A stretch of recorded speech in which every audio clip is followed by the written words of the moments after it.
Bespoke Polygon Charts and Introduction. We are going to now create several bespoke data visualizations using the Polygon Mark Type. These will include the following: how to create a triangle bar chart, creating a square bump chart, creating a filled circle chart,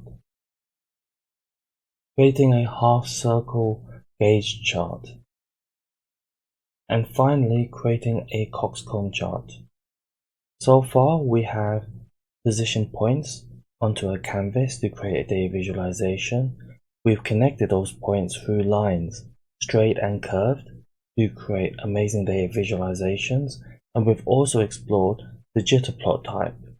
Now the jitter plot is just for fun, however, by placing points, drawing lines, we can create our polygon shapes.